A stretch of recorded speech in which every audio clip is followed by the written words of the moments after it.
बिस्मिल्लाहिर्रहमानिर्रहीम। अस्सलाम वालेकुम। उम्मीद है आप सब लोग खैरियत से होंगे। अल्हम्दुलिल्लाह मैं भी खैरियत से हूँ। कुछ दिनों से मेरी तबीयत सही नहीं थी। ईद के चौथे पाँचवें दिन से मेरे सर्वाइकल पेन हुआ था और बहुत शिद्दत वाला हुआ था। मेरे से हाथ में मोबाइल भी नहीं पकड़ा जा रहा था। अब अल्हम्दुलिल्लाह मेरी तबीयत बेहतर है। ये वीडियोस मेरी ईद के तीसरे दिन और चौथे दिन की हैं जो मैं आज डाल रही हूँ। ईद के तीसरे दिन हम चच्ची के घर गए। ये चच्ची की पोती है और ये उनकी बेटी और नवासी है। माशाल्लाह इन्होंने बहुत सारी खातिर तवाज़ा करी, बहुत मज़ा आया इनके घर। अल्लाह ताला इनके रिज़्क़ में बरकतें अता फ़रमाए। इसके बाद मैंने सोचा चलो फुप्पो के घर भी हो आते हैं। वो हमें बहुत बुला रही थी, उन बेचारियों के घर भी हम नहीं जा पाए थे, तो मैंने सोचा जब ईद पे निकले हैं तो उनके घर भी साथ साथ ही हो आते हैं। रात बहुत हो गई थी, 11 बज गए थे। हस्बैंड कह रहे थे बाद में लेके चलूँगा। मैंने कहा नहीं, आज आपकी छुट्टी है, फिर आप बिज़ी हो जाएंगे, कल से आपने जॉब पे जाना है तो मुश्किल हो जाएगी। यहाँ पे उन्होंने इतनी सारी रिफ़्रेशमेंट रख दी थी। मैं उनको कह रही थी पेट फुल है, ईद गुजरी है, ज़ाहिर सी बात है, इस पर खाते पीते ही चल रहे हैं एक दूसरे के घर।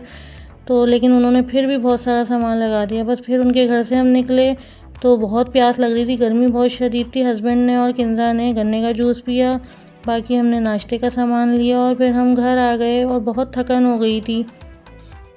रात के 12 मेरे ख्याल से बज गए थे या 12:30 बज रहे थे जब हम घर आए। घर आके बस हमने सोने की करी। इसके बाद ये देखें, ये मेरे अगले दिन की वीडियो है। हस्बैंड जॉब पे जा रहे थे, हम लोगों ने बस नाश्ता करा। नाश्ते से फारिग हुई, मैंने सोचा आज कोई ना कोई अच्छी डिश बना लेती हूँ। यहाँ पे देखा तो फ्रिज हमारा काम ही नहीं कर रहा, कंप्रेसर चल रहा बंद हो रहा। हस्बैंड ने फ्रिज वाले को बुलाया, उसने बोला आपका तो कंप्रेसर जल चुका है। लो जी, एक और नई मुश्किल पड़ गई हमारे सर पे। फिर मैंने सारा गोश्त फ्रिज से निकाला, बहन को फ़ोन करा कि तुम अपने फ्रिज में किसी तरह एडजस्ट करो। फिर हमने सारा गोश्त उनके घर एडजस्ट करवाया। उसके बाद हम लोग फ्रिज लेने के लिए निकल गए। ज़ाहिर सी बात है पानी की भी ज़रूरत है, ठंडा, और बाकी चीज़ें भी रखी हुई होती हैं, तो मुश्किल हो रही थी कि हम किसी और के घर गोश्त रखवाएं। रास्ते में किन्जा का दांत टूट गया। मैंने कहा लो जी, सारी मुश्किलें आज ही आनी है। बस फिर हम लोग फ्रिज की शॉप पर पहुंचे। वहां पे फ्रिज देखे, बहुत ही बड़े बड़े फ्रिज थे जो हमारी फैमिली के हिसाब से बहुत ज़्यादा ही बड़े थे। उसके बाद फिर हम एक और शॉप पर आए, यहाँ पर हमें ये फ्रिज समझ में आया। बस फिर हस्बैंड ने पेमेंट करवाई तो उन्होंने बोला आप लोग जाएं, हम भिजवाते हैं फ्रिज। हम लोग बस निकल गए। गर्मी इतनी शदीद थी, बच्चों ने कहा पापा हमें कुछ ना कुछ पिला दें, बहुत शदीद गर्मी है। तो पापा ने इनकी लस्सी पिलवाई इन लोगों को। बस घर पहुंचे तो ये फ्रिज भी आ गया था। यहाँ से घुसना मुश्किल हो रहा था, इसका हमने पूरा रैपर वगैरह उतार के बड़ी मुश्किल से अंदर करा। बच्चों ने कहा मम्मा भूख लग रही है। मैंने कहा बेटा अभी तो कुछ नहीं पका हुआ, ये केक रखा हुआ है। तो बस किन्जा ने इसकी हैप्पी बर्थडे करी और सबको काट के दिया। सब ने थोड़ा थोड़ा यही खा लिया था फ़िलहाल। मैंने कहा अभी खाना तो पक नहीं सकता, अभी थोड़ी सेटिंग होने दो, उसके बाद फिर कुछ ना कुछ करते हैं। फिर हमने बस बाज़ार से मंगा के खाना खाया। उन्होंने बोला था फ्रिज को आप 2 घंटे रख के फिर चलाइएगा।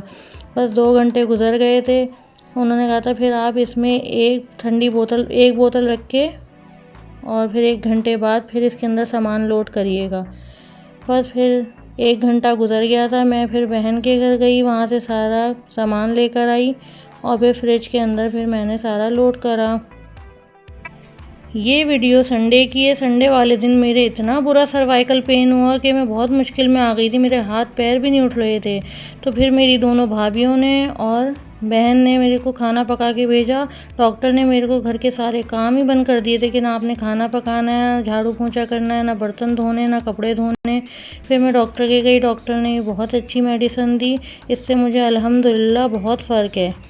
1 वीक की उन्होंने मेडिसिन दी थी। 1 वीक के बाद उन्होंने कहा था आपने मुझे आके दिखाना है, फिर मैं आपको बताऊंगा कि आपने क्या करना है।